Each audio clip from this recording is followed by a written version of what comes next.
భక్తులకు పోలీసు వారి విజ్ఞప్తి. భక్తులు అందరూ ఎటువంటి తోపులాటలు నెట్టుకోవడం లేకుండా సక్రమంగా క్యూ లైన్లో వెళ్ళవలెను.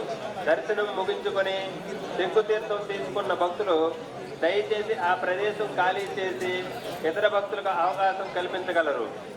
ఉత్తర ద్వార దర్శనం పూర్తి